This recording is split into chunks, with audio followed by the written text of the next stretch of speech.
જો કે જીવનમાં બાળકોનું ઘડતર માતા પિતા અને ગુરુજીઓ દ્વારા થતું હોય છે, પરંતુ આજરોજ બારડોલી ઉત્તર બુનિયાદી સ્વરાજ્ય આશ્રમ કે જ્યાં કન્યા વિદ્યાલયની અંદર દીકરીઓ સાથે મળવાનો એક શુભ અવસર પ્રાપ્ત થયો.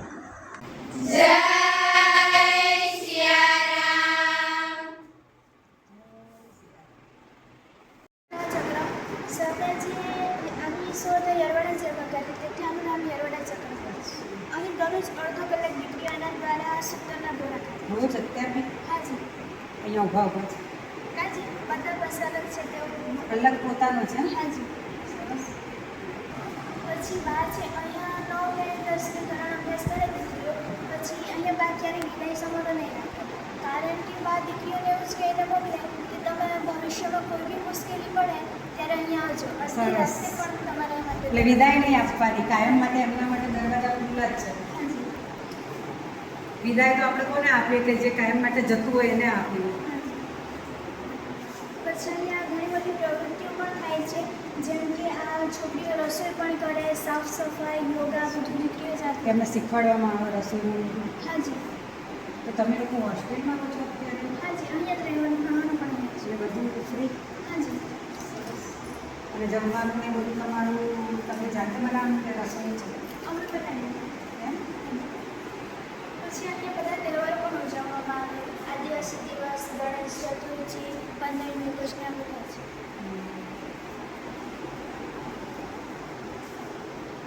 પછી 15 ડિસેમ્બર એટલે સરદારજીનો મૃત્યુ દિવસ. તે દિવસે અહીંયા સરદાર સંગોષ્ઠી પ્રોગ્રામ કરવામાં આવે છે. તેમાં પૂજ્ય શ્રી મોરારી બાપુ પણ ઉપસ્થિત રહે અને મોટા મોટા વક્તાઓ છે, જેમ કે જયભાઈ વસાવા, વિશાલ દાદા, તેઓ સરદારજી પર પોતાનું વક્તવ્ય આપે. અને મોરારી બાપુ છે તે બીજા દિવસે અમારા આશ્રમમાં અહીંયા દીકરીઓને મળવા આવે છે, ત્યારે દીકરીઓ તેમને ભજન એવું પણ સંભળાવે. મોરારજી બાપુ. મોરારી બાપુ. મોરારી બાપુ. અત્યારે હાલ બી આવે છે? હાજી, આ વર્ષે પણ આવશે. એમ? 16 તારીખે? 15 તારીખે. 15 ડિસેમ્બર આવે છે. 15 ડિસેમ્બર. આ સંસ્થા છે તેની સ્થાપના બા અને એમના હસબન્ડ મુકુલભાઈ કલાથીએ કરી હતી 15 જૂન 1966ના દિવસે, અને એનું ઉદ્ઘાટન છે તે કાકા સાહેબ કાલેલકરના હસ્તક થયું. અમારી બાને ઘણા બધા પુરસ્કાર પણ મળ્યા છે, જેમ કે આ નારી શક્તિ પુરસ્કાર 2021માં આપવામાં આવ્યો હતો અને તેમને બેસ્ટ પ્રિન્સિપલનો એવોર્ડ પણ આપવામાં આવ્યો છે. 2021 એટલે હમણાંની જ વાત છે, નજીકની જ. પેલામાં આગળ બોલો ને, બેસ્ટ પ્રિન્સિપલ. હાજી, દ્રોવી બેટા નમસ્કાર. નમસ્તે. નમસ્તે. અહીંયા જે નારી શક્તિ પુરસ્કાર જે મળેલો છે એ કોને મળેલો છે? પૂજ્ય શ્રી બા નિરંજનાબેન. નિરંજનાબેનને મળેલો છે. કઈ સાલમાં મળેલો છે? 2021. 2021ની અંદર એમને એક નારી શક્તિ પુરસ્કાર 2021ની અંદર મળેલો છે. સાથે સાથે અહીંયા કયો મળ્યો છે બીજો? બેસ્ટ ટીચરનો, બેસ્ટ પ્રિન્સિપલનો એવોર્ડ. બેસ્ટ પ્રિન્સિપાલનો પણ એમને એવોર્ડ મળે છે. ચાલો, ખૂબ ખૂબ ધન્યવાદ, અભિનંદન. Thank you. અહીંયા એક એવી શિસ્ત પણ જોવા મળી કે બાળકોના જે ચપ્પલો છે એક જ લાઈનની અંદર ગોઠવાયેલા હતા, એવા અહીંયા જોવાયેલા હતા. મારી સાથે દીકરી પણ વાત કરશે. બેટા, આ કેવી પદ્ધતિ અહીંયા? અહીંયા બધી દીકરીઓને સરખા જ ચપ્પલ એટલા માટે આપવામાં આવે કારણ કે કોઈની પરિસ્થિતિ ખરાબ હોય, કોઈની પરિસ્થિતિ સારી હોય, તો અમુક છોકરીઓને એવું લાગે કે આના પાસે કેટલા સરસ ચપ્પલ, અમારી પાસે કેવા, એટલે પછી બધી દીકરીઓને અહીંયાથી જ આવી ચપ્પલ આપવામાં આવે. અચ્છા અચ્છા, બહુ સરસ મજાની દીકરી વાત કરી કે અહીંયા બધી દીકરીઓને એક જ જેવા ચપ્પલો અહીંયા આ શાળાની અંદર આપવામાં આવે છે, એવી સુંદર મજાની દીકરીએ વાત કરી. અહીંયા દીકરીઓ છે તે ઉપર પુસ્તક મૂકે, નીચે કપડાં અને અંદર પોતાની અંગત વસ્તુઓ મૂકે છે. અહીંયા તમને એક પણ ખાના પર તાળું નહીં જોવા મળે. અચ્છા અચ્છા, બરાબર બરાબર. આ એટલા સરસ રીતે કપડાં મૂકેલા છે તો મસ્ત તમે જાતે જ આવું ગોઠવી મૂકો. હાજી. એકદમ પ્રેસ જેવા ગોઠવેલા છે કે એક કપડું આગું પાછું ના આવવું, આમ એકદમ શિસ્તમાં છે, ચોપડા અને કપડાં અને બધું. હાજી, આપણે બધા જાતે જ છીએ. એટલે તમને થોડું એનું માર્ગદર્શન આપવામાં આવતું હશે ને કે આ રીતે મૂકો, કે શીખવાડવામાં આવતું હશે ને પહેલાંથી કે આ રીતે જ કરવાનું એમ? હાજી, નવા જેમ કે નવમા ધોરણમાં નવા આવે ત્યારે શીખવાડી દે, પછી આવતા વર્ષે પાછા નવમા ધોરણના આવે એમાં 10મા વર્ષે બરાબર, તમારા સિનિયર તમને શીખવાડે. અહીંયા સરદાર કન્યા છાત્રાલયની અંદર પણ એક સુંદર મજાનું દ્રશ્ય જોવા મળ્યું કે દરેક બાળકોના જે પુસ્તકો હતા એક જ લાઇનની અંદર અને એમના જે કપડાઓ હતા એ પણ એક જ લાઇનની અંદર ગોઠવેલા સરસ મજાના જોવા મળ્યા. જો કે અત્યારે હાલ વર્તમાન નવા યુગના બાળકોને આ એક વિશેષ સંસ્કારવાળું માર્ગદર્શન છે. ચોક્કસથી એને જોવું અને એનું અનુકરણ કરવું જોઈએ. કન્યા છાત્રાલયની અંદર એક સ્વચ્છતાવાળો કે જે અન્ન દેવતાવાળો જે કહેવાય છે કે કોઠાર, એવું એક સુંદર મજાનું દ્રશ્ય પણ જોવા મળ્યું. એટલી બધી સ્વચ્છતા હતી અને સુંદર મજાની સ્વચ્છતાવાળો એક અનાજનો સંગ્રહવાળો એક રૂમ પણ જોવા મળ્યો. બેટા આના વિશે શું કહો છો આપ? અહીંયા શું છે આપ? અહીંયા રસોઈ માટે જે દરરોજ અનાજ ને એવું હોય તેનો સંગ્રહ કરવામાં આવે છે. બરાબર. અને અહીંયા કેટલીક છોકરીઓ કામ કરે તે દરરોજ માટે આટલું અનાજ જોઈએ તે અનાજ કાઢી આપે. છોકરીઓ જ કાઢી આપે. હાજી. બરાબર. એ સાથે સાથે તમને આમ ધારો કે અત્યારે તો તમે હોસ્ટેલમાં છો, પણ ઘરે તમે ધારો કે એકવાર ઘરે જાઓ તો બી તમને આ બધી મેનેજ કરવાની ખબર તો પડે ને હાજી. કે મારે રસોડું આવી રીતે સાફ રાખવાનું, વાસણો કે ઘરમાં બી આટલી સાફ સફાઈ અહીંયા જે શીખીને ગયા તમે ઘરે બી કરવાના જ ને. હાજી. એટલે એક મને એ બહુ જ ગમ્યું કે તમને ભણવાની સાથે સાથે આ બી નોલેજ આપવામાં આવે છે કે ઘર કેવી રીતે સાફ રાખવું, આપણે કપડાં કેવી રીતે ગોઠવવા, વાસણો કેવી રીતે રાખવા, એ પણ બહુ સરસ શીખવાડવામાં આવે છે. એટલે મને એ પણ બહુ જ ગમ્યું એમ અહીંયા. અને સફાઈ તો એટલી સરસ છે ને, તમે લોકો આટલી સરસ સફાઈ રાખો એટલે બહુ સારું કહેવાય. મીરા, અત્યારે જે વર્તમાન નવા યુગના એવા બાળકોને આપણે શું કહીએ, આના માટે શું કહેવું જોઈએ? કે છોકરીઓને અહીંયા મોકલવી જ જોઈએ ભણવા માટે એમ. એટલે છોકરીઓને બધું નોલેજ અહીંયાથી મળે. ઘર સાચવવાનું, એની શિસ્તતા કે કેવી રીતે કોઈ મહેમાન આવે છે એમની જોડે કેવી રીતે વાત કરવી, એમની બોલવાની આવડત, એ પણ બધું એમના જોડે શીખવા મળી જાય અહીંયા આગળ. આવું ક્યાંય પણ શીખવા ના મળે. ડિસિપ્લિન બહુ જ છે અહીંયા. એટલે છોકરીઓ પણ અમારી જોડે જે ફરે છે ને બહુ જ સરસ, આમ નેચર બી સારો છે એમનો, અમારી જોડે ડિસિપ્લિનમાં વાત કરે છે, અમને એટલા સરસ રીતે આવકાર્યા. એટલે મને ખૂબ જ મજા આવી અહીંયા. તો આપણી છોકરીઓને પણ જો આપણે સારા સંસ્કાર આપવા હોય ને તો અહીંયા હોસ્ટેલમાં મૂકવી જોઈએ અને બહુ સારું છે. અચ્છા, અને એકવાર તો એની અહીંયા મુલાકાત પણ અહીંયા લેવી જોઈએ. તમે પહેલા મુલાકાત લો, પછી બાળકને મૂકો, જુઓ, તો તમને પોતાને એમ લાગશે કે આપણું બાળક અહીંયા બહુ સરસ રીતે તૈયાર થાય છે. બરાબર. અહીંયા જોયા પછી ખૂબ જ આનંદ આવ્યો. ખૂબ જ સુંદર મજાનું અને ખૂબ જ વ્યવસ્થિત એક સ્વચ્છતાનું મિશન જોવા મળ્યું.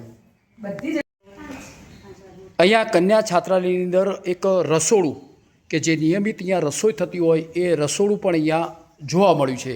ખૂબ જ સુંદર એ જે રસોડાનો ભાગ હતો એ પણ જોવા મળ્યો છે. એના વિશે આ દીકરી પાસે થોડી વાતચીત કરીશું. બેટા, અહીંયા જે રસોઈ બનાવવામાં છે કઈ રીતનું હોય છે અહીંયા? અહીંયા દરરોજ દીકરીઓ છે તે આ ચૂલા પર રસોઈ બનાવે છે. અચ્છા અચ્છા. અને રસોઈ થઈ જાય પછી આ તમને લીપણ જોવા જ મળે છે. એવી રીતે પાછા લીપી દે. દરરોજની આ ક્રિયા થાય. દરરોજ આ રીતનું નિયમિત હાજી. રસોઈ બન્યા પછી આને લીપી દેવાનું. હાજી. બહુ સરસ મજાની વાત કરી. એવું પણ એક સુંદર મજાનું દ્રશ્ય જોવા મળ્યું કે અહીંયા રસોઈ બન્યા પછી એને જે ભાગ છે એને લીપી દેવાનો અને એને સ્વચ્છ કરી નાખવાનો. એવું પણ સુંદર મજાનું એક દ્રશ્ય જોવા મળ્યું. એ પણ જોવા મળી કે સ્વચ્છતાના ભાગરૂપે અહીંયા જે બાથરૂમ હતા, જે ટોયલેટ હતા, જે પાણી પીવાની જે સુવિધાઓ હતી, વોશ બેસિંગ હતા, એ પણ ખૂબ જ સુંદર મજાના અહીંયા જોવા મળ્યા. જે રસોડું કે જે એમાં ઉપયોગ થતા વાસણો હતા એ વાસણો પણ એકદમ સરસ રીતે ગોઠવેલા જોવા મળ્યા. એકદમ લાઈન બંધની અંદર અહીંયા રસોડાની અંદર વાસણો છે એ એક લાઈનની અંદર ગોઠવેલા જોવા મળ્યા. સાથે સાથે અહીંયા થાળીઓ પણ જેમ અહીંયા મૂકવામાં આવેલી છે, થાળીઓ પણ એકદમ સરસ લાઈનબંધ ગોઠવી અને ગ્લાસ, વાટકી, થાળીઓ એ પણ સુંદર રીતે ગોઠવેલી જોવા મળી. જોકે અહીંયા કન્યા છાત્રાલયની બાજુની અંદર એક વર્ગખંડ કે જે બાળકોને અભ્યાસ કરવા માટેના વર્ગખંડો પણ ખૂબ જ સુંદર જોવા મળ્યા. ત્યાં દરેક વર્ગખંડોની દિવાલ ઉપર પેઇન્ટિંગ પણ અલગ અલગ પ્રકારના પેઇન્ટિંગો પણ જોવા મળ્યા. એટલું બધું સુંદર વાતાવરણની અંદર દરેક પ્રકારના અહીંયા જે બનાવેલા રૂમો છે એ ખૂબ જ સુંદર રીતે જોવા મળે છે.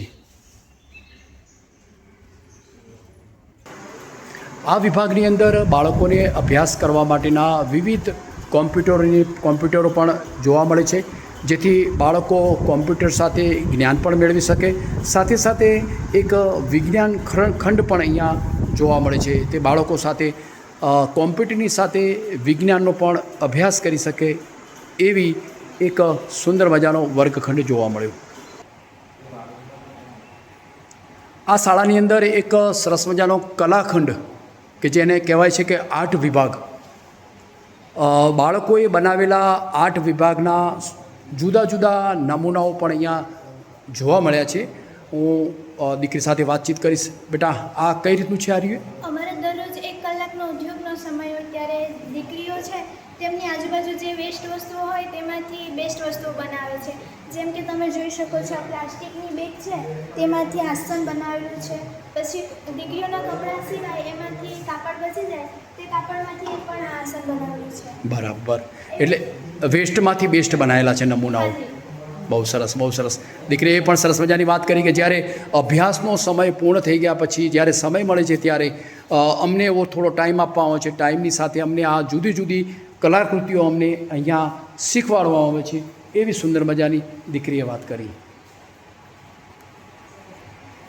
દીકરીઓને સારા પુસ્તકો વાંચવા હોય તો અહીંયા એક પુસ્તકાલય પણ અહીંયા સુંદર રીતે તૈયાર કરેલી છે અને બનાવેલી છે. અહીંયા કન્યા છાત્રાલયની અંદર બાળકો જે અભ્યાસ કરે છે એ બાળકોને પોતે સૂવા માટેના અહીંયા શયનખંડ જે બનાવવામાં આવેલો છે, પણ એની રચના પણ તમે જુઓ કેટલું બધું સ્વચ્છ, સુંદર, અને એમના જે બેડ છે એ એટલી બધી વ્યવસ્થિત રીતે ગોઠવેલી છે કે એમ નવાઈ લાગે કે કેટલી બધી સુંદરતા અને કેટલી બધી સ્વચ્છતા અને એની ગોઠવણી, કેટલું બધું સુંદર દ્રશ્ય જોવા મળે છે. બેટા, શું કહેશો આના વિશે તમે?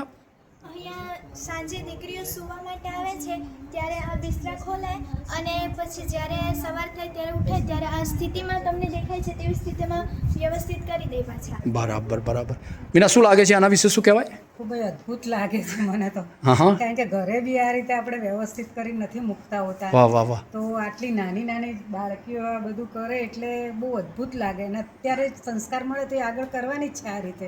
બહુ સરસ. એમની વસ્તુ એ વ્યવસ્થિત મૂકવાની છે અને આ બધું કામ કરવાની જ છે જાતે. એટલે મૂળ પાયામાંથી જે શિક્ષણ મળે છે એ એમને જીવન સુધી કામ આવે એવી વસ્તુઓ છે અહીંયા બધી. એવું બધું છે અહીંયા શિક્ષણનું ઘડતર છે. બેટા, આપ શું કહેવા માગો છો? શું નામ છે? દૃષ્ટિ. દૃષ્ટિ. કેવું છે અહીંયા? આપ અહીંયા અભ્યાસ કરો છો? હાજી. કયા ધોરણમાં? 10મા ધોરણ. હા, બરાબર. અહીંયા તમારી બેડ પર અહીંયા સવારે રાત્રે અહીંયા આરામ કરો ને પછી સવારે ગોઠવી દેવાનો. બરાબર, એમને કેવું લાગે એના માટે તમને? બહુ સરસ લાગે છે. દીકરીઓ અત્યારે જે શીખે છે પછી ભવિષ્યમાં એમને સારું પડે. અચ્છા. બહુ દીકરીએ સરસ મજાની વાત કરી કે અહીંયા જે શીખે છે એવું ભવિષ્યમાં પણ સારી રીતે પોતાનું ઘર સાચવી શકે છે. એવી સુંદર મજાની વાત કરી. અને જેથી ભવિષ્યમાં તકલીફ ના પડે તેઓને. અચ્છા. ભવિષ્યમાં તકલીફ ના પડે આના માટે આ શીખવાથી ભવિષ્યમાં કોઈ પણ તકલીફ પડતી નથી. હું પણ એવું માનું છું કે આવું બધું શીખવાથી ભવિષ્યમાં ક્યાંય તકલીફ પડતી નથી. અહીંયા એક સુંદર હાથીનું ચિત્ર પેઇન્ટિંગ કરેલું એ પણ જોવા મળ્યું. સાથે સાથે અહીંયા જેના વર્ગખંડો છે, જે અભ્યાસ કરવા માટેના રૂમો છે, એ પણ બહુ સુંદર રીતે તૈયાર કરેલા હતા. વિશેષ અહીંયા એક ગઢી કહેવામાં આવે છે, જૂના જમાનાની રીતે કહેવામાં આવતી હતી ને જે ગઢી, એ પણ સુંદર પેઇન્ટિંગ કરેલી ગઢી પણ અહીંયા જોવા મળી. ખૂબ જ આનંદ થયો આ જોયા પછી. એના ઉપર સુંદર મજાનું પેઇન્ટિંગ પણ કરેલું જોવા મળ્યું.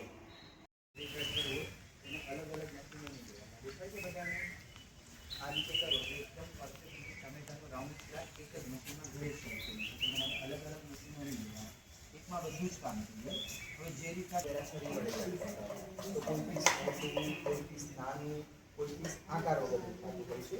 આ મશીનમાં આકારવાળો વ્યવસ્થિત, ઇઝીલી અને પરફેક્ટ બટેકાની 7 પ્રકારની વેફર ઘરે કટ કરવી અને આ મશીનમાં 15 મરચાં આકારે કરવા, નાના કરી શકો, મોટા 7-8 મરચાં ઘરે કટ કરવા, દાળની અંદર, રેડીની અંદર અલગ અલગ મશીનોની એમાં બધું જ થઈ જાય.